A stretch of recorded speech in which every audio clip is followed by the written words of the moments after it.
वट सावित्री की पावन कथा। भारतवर्ष की भूमि सदैव से तप, त्याग, प्रेम और पतिव्रता धर्म की कहानियों से पवित्र रही है।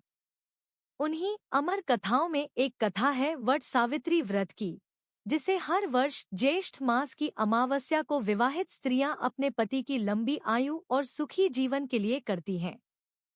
यह कथा केवल एक व्रत की कहानी नहीं, बल्कि अटूट प्रेम, विश्वास, साहस और धर्म की ऐसी गाथा है जिसने स्वयं मृत्यु के देवता यमराज को भी झुका दिया।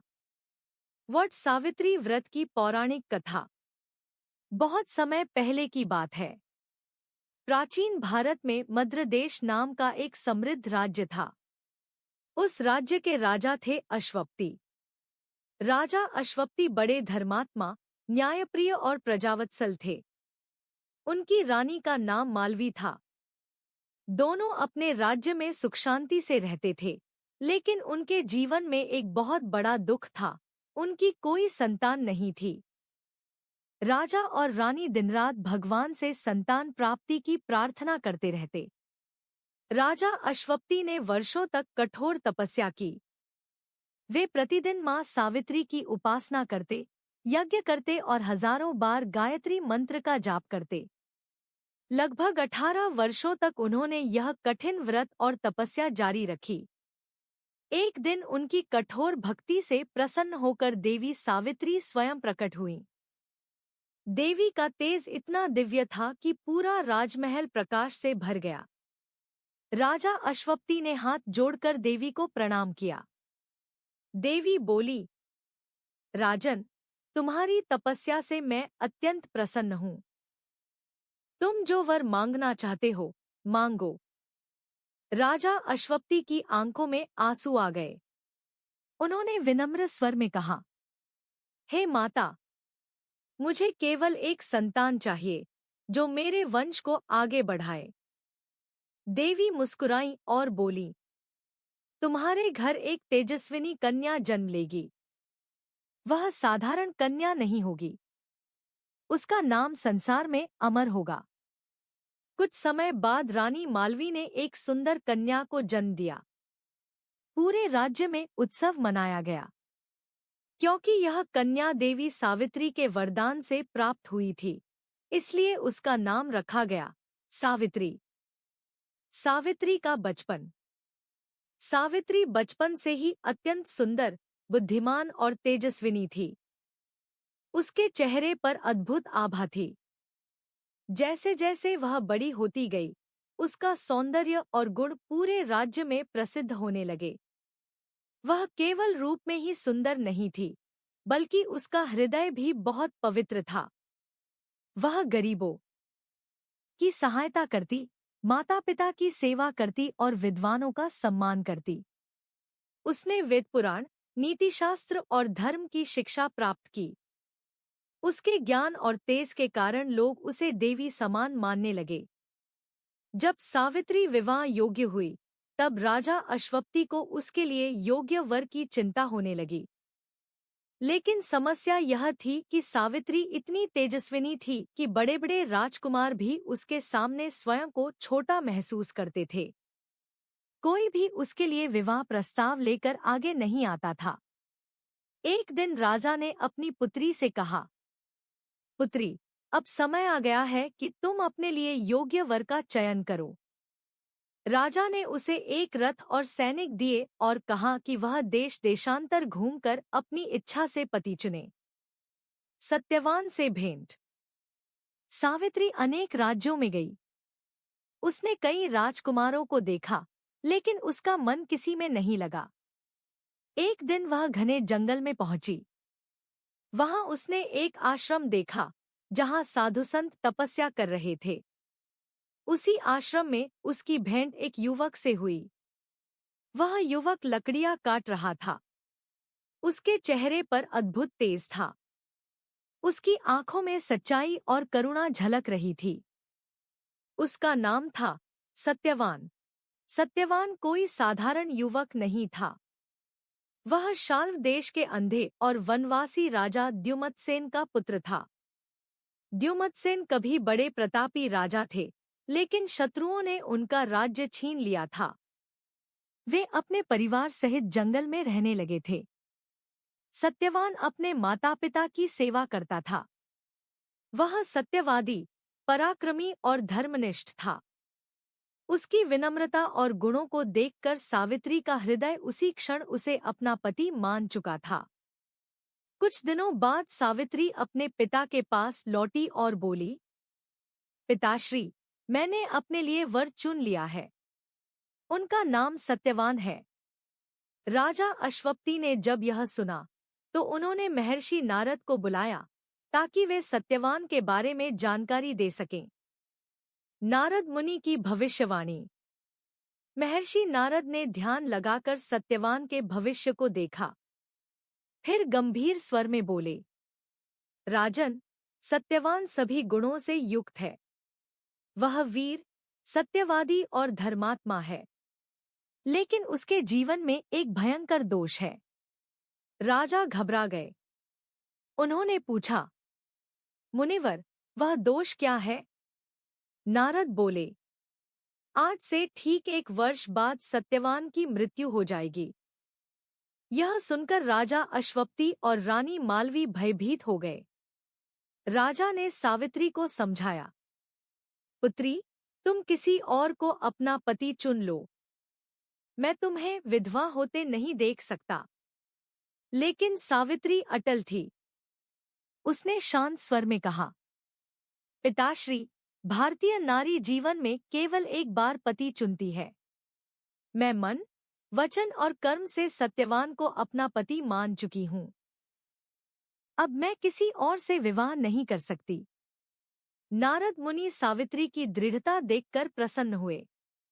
उन्होंने कहा, राजन, सावित्री जैसी पतिव्रता स्त्री दुर्लभ होती है। इसका निश्चय अटल है। अंततः राजा अश्वपति ने सावित्री का विवाह सत्यवान से कर दिया। वन का जीवन। विवाह के बाद सावित्री राजमहल छोड़कर जंगल में रहने लगी। उसने बड़े प्रेम और सेवा भाव से अपने सास ससुर की सेवा की। वह प्रतिदिन जंगल से फल फूल लाती, भोजन बनाती और सभी की देखभाल करती। सत्यवान और सावित्री का जीवन प्रेम और संतोष से भर गया। लेकिन सावित्री के मन में हर समय नारद मुनि की बात घूमती रहती। उसे याद था कि सत्यवान की आयु केवल 1 वर्ष की है। जैसे जैसे वह दिन निकट आने लगा, सावित्री का मन बेचैन होने लगा। उसने कठोर व्रत रखना शुरू कर दिया। वह 3 दिन तक बिना अन्न और जल के भगवान की आराधना करती रही। उसके सास ससुर ने उसे समझाया, पुत्री, इतना कठोर व्रत मत करो। लेकिन सावित्री ने कहा, माता पिता, यह मेरा संकल्प है। मृत्यु का दिन। आखिर वह दिन आ गया जिस दिन सत्यवान की मृत्यु निश्चित थी। सुबह सावित्री बहुत उदास थी। सत्यवान लकड़ी काटने जंगल जाने लगा। सावित्री बोली, स्वामी, आज मैं भी आपके साथ जंगल चलूंगी। सत्यवान मुस्कुराया, तुमने कभी जंगल का कठिन रास्ता नहीं देखा, तुम थक जाओगी। लेकिन सावित्री नहीं मानी। अंततः सत्यवान उसे अपने साथ ले गया। दोनों जंगल में पहुंचे। सत्यवान पेड़ पर चढ़कर लकड़ियां काटने लगा। अचानक उसे चक्कर आने लगा। वह नीचे उतर आया और बोला, सावित्री, मेरे सिर में बहुत दर्द हो रहा है। सावित्री तुरंत उसे अपनी गोद में लेकर बैठ गई। सत्यवान की सांसें धीमी होने लगी।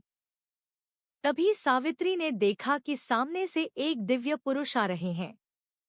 उनका शरीर काला था, हाथ में पाश था और उनके चेहरे पर गंभीरता थी। वे थे यमराज, मृत्यु के देवता। यमराज ने सत्यवान पीछे मुड़कर कहा, देवी, अब तुम लौट जाओ। यह संसार का नियम है। जिसकी मृत्यु होती है उसके प्राण मैं ले जाता हूं। सावित्री ने विनम्रता से कहा, धर्मराज, जहां तक मेरे पति जाएंगे वहां तक मैं भी जाऊंगी। यही पत्नी का धर्म है। यमराज उसकी बात सुनकर प्रभावित हुए। उन्होंने कहा, तुम महान पतिव्रता हो, मैं तुमसे प्रसन्न हूं। सत्यवान के जीवन को छोड़कर कोई वर मांग लो। सावित्री बोली, मेरे अंधे ससुर की आंखों की रोशनी लौट आए। यमराज बोले, तथास्तु। लेकिन सावित्री फिर भी उनके पीछे चलती रही। कुछ दूर चलने के बाद यमराज ने कहा, अब लौट जाओ। सावित्री बोली, सज्जनों का साथ कभी व्यर्थ नहीं जाता। आपके साथ चलकर मुझे धर्म की बातें सुनने का अवसर मिल रहा है। यमराज उसके ज्ञान और विनम्रता से बहुत प्रसन्न हुए। उन्होंने दूसरा वर मांगने को कहा। सावित्री बोली, मेरे ससुर को उनका खोया हुआ राज्य वापस मिल जाए। यमराज ने कहा, ऐसा ही होगा। फिर भी सावित्री उनके पीछे चलती रही। यमराज ने तीसरी बार कहा, देवी, अब तुम वापस लौट जाओ। सावित्री बोली, पति के बिना स्त्री का जीवन अधूरा होता है। मैं अपने धर्म से पीछे नहीं हट सकती। यमराज अत्यंत प्रसन्न हुए। उन्होंने तीसरा वर मांगने को कहा। सावित्री ने कहा, मेरे पिता राजा अश्वपति के 100 पुत्र हों। यमराज बोले, तथास्तु। अब भी सावित्री पीछे चलती रही। यमराज ने आश्चर्य से पूछा, तुम अभी तक मेरे पीछे क्यों आ रही हो? सावित्री ने शांत स्वर में कहा, धर्मराज, आप स्वयं धर्म के प्रतीक हैं। धर्म का साथ छोड़ना उचित नहीं। यमराज अब उसकी बुद्धि, निष्ठा और पतिव्रता धर्म से पूरी तरह प्रभावित हो चुके थे। उन्होंने चौथा वर मांगने को कहा। सावित्री ने बड़ी चतुराई से कहा, मुझे सत्यवान से 100 पुत्र प्राप्त हों। यमराज ने बिना सोचे कह दिया, तथास्तु। लेकिन अगले ही क्षण वे रुक गए। उन्हें अपनी भूल का एहसास हुआ। यदि सावित्री को सत्यवान से पुत्र प्राप्त होंगे तो सत्यवान को जीवित होना ही पड़ेगा। यमराज मुस्कुराए। उन्होंने कहा, देवी सावित्री, तुम संसार की महान पतिव्रता स्त्रियों में श्रेष्ठ हो। तुम्हारी निष्ठा, बुद्धि और प्रेम ने मुझे पराजित कर दिया है। इतना कहकर उन्होंने सत्यवान के प्राण मुक्त कर दिए। मैं सत्यवान को जीवनदान देता हा। ओह! सत्यवान का पुनर्जीवन। उधर जंगल में सत्यवान का शरीर सावित्री की गोद में पड़ा था। अचानक उसके शरीर में हलचल हुई।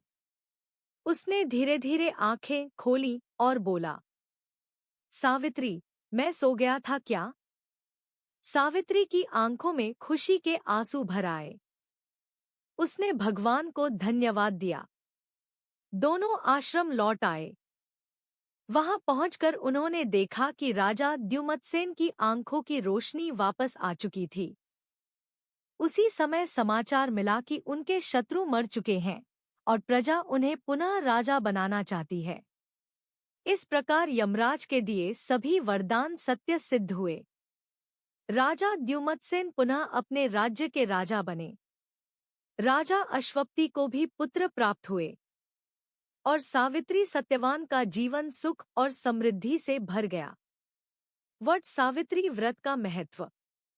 कहा जाता है कि जिस दिन सावित्री ने अपने पति के प्राण वापस पाए थे, उस दिन ज्येष्ठ मास की अमावस्या थी।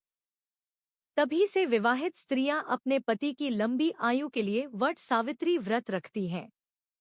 इस दिन महिलाएं वट वृक्ष यानी बरगद के पेड़ की पूजा करती हैं। वट वृक्ष को लंबी आयु और अखंड सौभाग्य का प्रतीक माना जाता है। महिलाएं वट वृक्ष के चारों ओर धागा बांधती हैं और सावित्री सत्यवान की कथा सुनती हैं। यह व्रत केवल पति की लंबी आयु के लिए ही नहीं, बल्कि नारी की शक्ति, निष्ठा, प्रेम और अटूट विश्वास का प्रतीक भी है। कथा से मिलने वाली शिक्षा। सावित्री की कथा हमें सिखाती है कि सच्चा प्रेम और दृढ़ संकल्प किसी भी कठिनाई को जीत सकता है।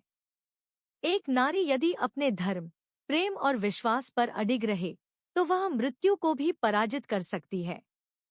सावित्री केवल एक पतिव्रता स्त्री ही नहीं थी, बल्कि वे साहस, बुद्धिमत्ता और नारी शक्ति की प्रतीक थी। उनकी कथा आज भी भारतीय संस्कृति में आदर्श मानी जाती है। इसीलिए हर वर्ष महिलाएं श्रद्धा और भक्ति के साथ वट सावित्री व्रत करती हैं और माता सावित्री से अपने परिवार के सुख समृद्धि की कामना करती हैं।